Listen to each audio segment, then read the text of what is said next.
皆さんこんにちは、ネストリングスです。今回はこちら、新しく発売されたランダムブースタースフィンクスカウルセレクトを使って 3on3 デッキを組んできたので、その 3on3 デッキを使ってバトルしていきたいと思います。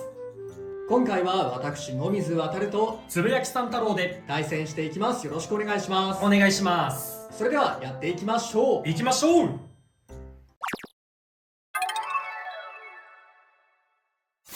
それではまずシュートポジションを決めるじゃんけんをします。最初はグー、じゃんけんぽい。あいこでしょ、あいこでしょ。左。お互いのファーストベイ、せーの、じゃん。スフィンクスカウル 360R。 ユニコーンスティング 980HN。 ファーストバトル、レディーセット、3、2、1、ゴーシュー。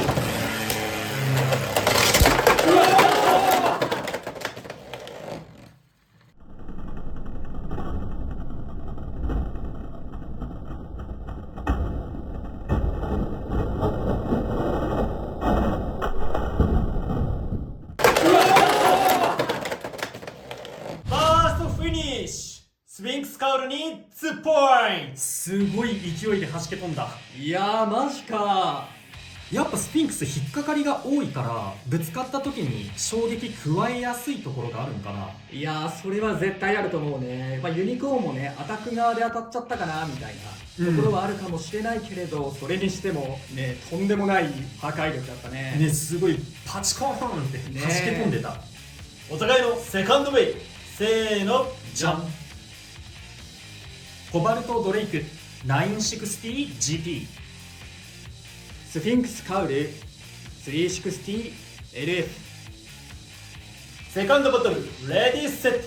ト、3、2、1、ゴーシュー。いやー衝撃がやばい。当たった位置良くなかった。いやー逆なんだよ。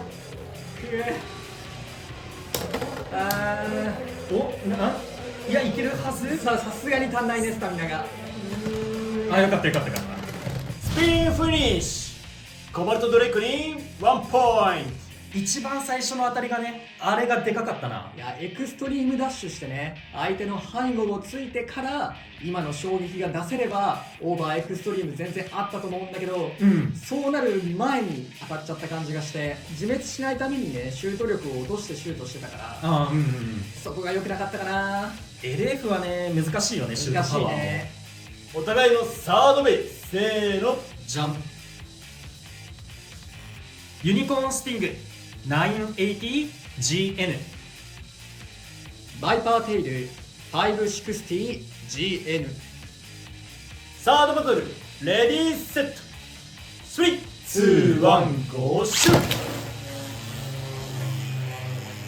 さあ GN 同士ね、ようやく落ち着いたバトルが見られる。全然ファーストフィニッシュ。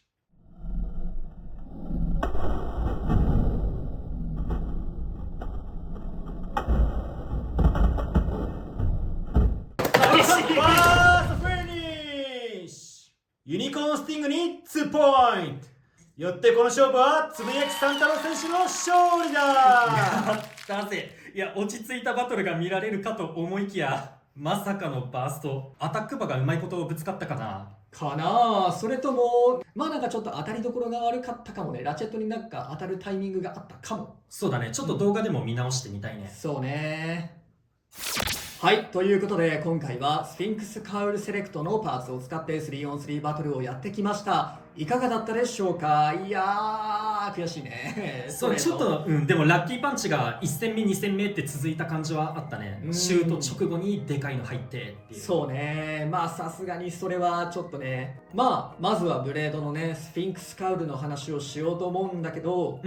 俺とつぶやきさん太郎の改造を見れば分かる通りディフェンスタイプではないよねっていうのが正直な感想かな。そうだね、俺も、同じことを思って今回ねスフィンクスカウルの特徴が連打形状の9枚刃っていうことで、その連打攻撃をちょっと活かそうかなって思って、まあ連打といえばラッシュってことでこのラッシュで使ってたんだけど、これちょっとまだそんなに連続攻撃今回は活かせなかったからどうかわかんないんだけど、でもやっぱディフェンスよりかはアタックの方が活かせそうな感じはするね。いやー本当にその通り。てかさ、手でちょっとこう撫で回すだけでわかるけどさ、引っかかりやばいんだよね。そう、めちゃめちゃ引っかかる箇所が多い。しかも結構その大きい引っかかりがいくつかあって、そこはもうなんか目隠ししてスフィンクスカウルのことを知らない人に渡して、はいこれは何タイプでしょうって言われたらアタックって答える人結構いるんじゃないかなって思うくらいにゴツゴツ。そうだね。で、あと一番最初俺デフォルトこの01が当たったからさ、980の GN で回したんだけど、めちゃめちゃブレる。ああそうね。全然綺麗に回ってくれなくってさ、ラチェットの向きとか変えてもやっぱブレまくる。そういうとこもあんまスタミナ系で使うにはちょっと難しいかなって感じるところもあった。一応ね、パッと見た感じ変重心じゃなくねって思うような形状には見えるんだけど、よく見るとここだけね、なんかメタルが厚いというかちょっと多めに配置されているような場所があって、まあ裏面にするとこの位置なんだけどね、頭の位置、まあここが重くてねブレるっていう感じはするのかなと思う。ただまあめちゃめちゃしんどいようなブレではないかな。あ、そう？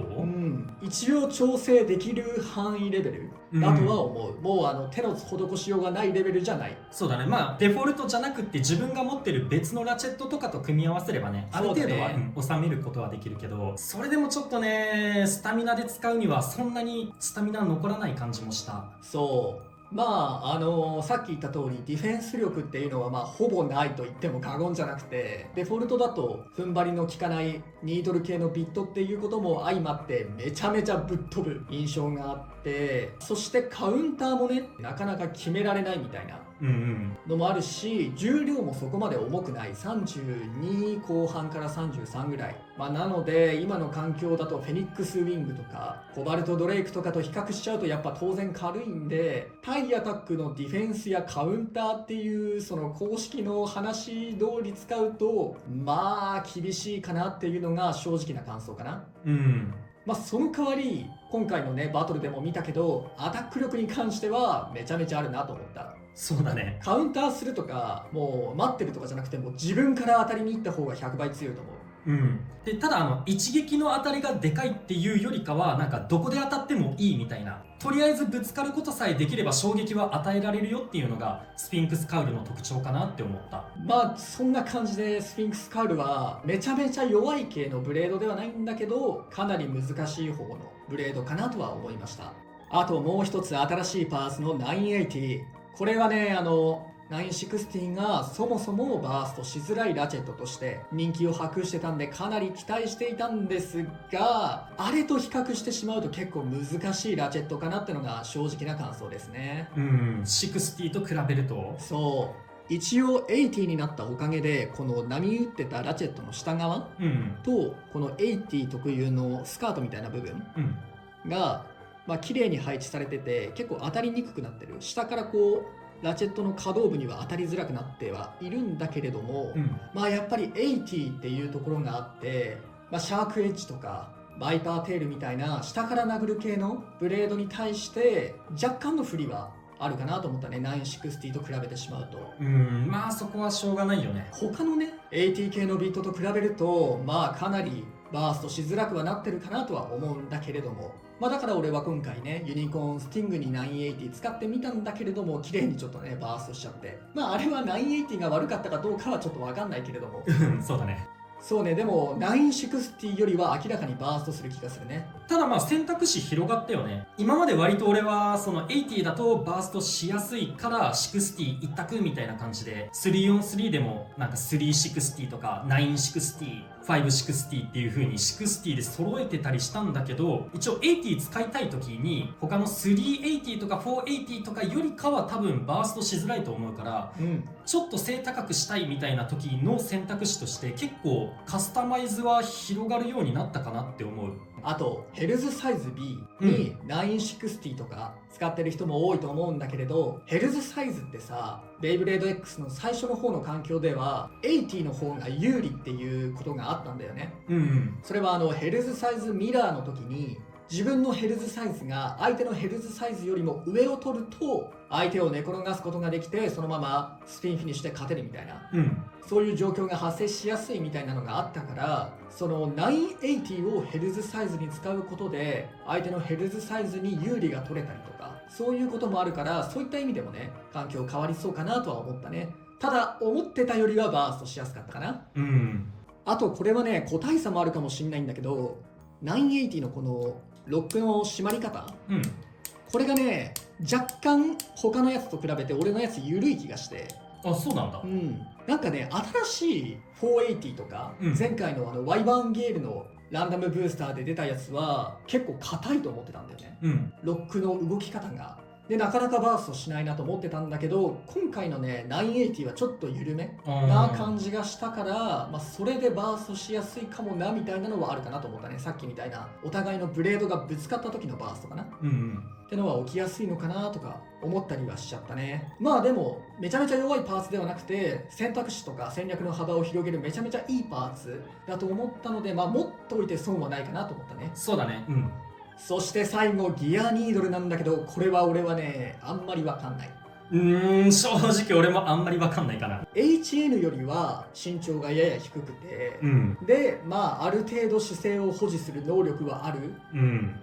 そういう感じのニードル系のビットってイメージなんだけど、ギアビット系の、エクストリームラインのって今回もそうだったけど、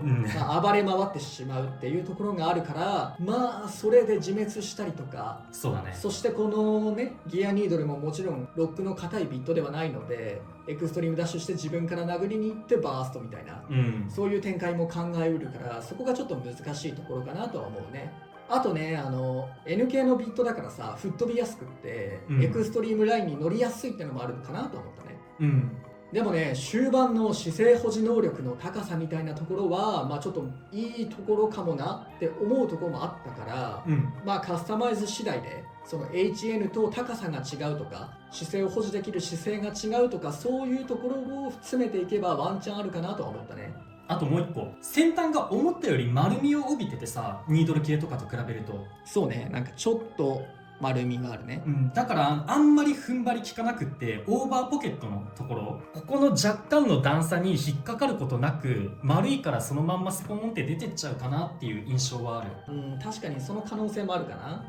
でも今回のこの新パーツたちはそれぞれね、もちろんその環境に入るかっていうとちょっと難しいところもあるかもしれないパーツもあるけれど、それぞれ個性があって、面白いパーツだとは思うので、興味のある方はぜひランダムブースタースフィンクスカウルセレクトを買って遊んでみてください。ということで、この動画が良かったらグッドボタンとチャンネル登録よろしくお願いいたします。それではまた次の動画でお会いいたしましょう。バイバイ。バイバーイ。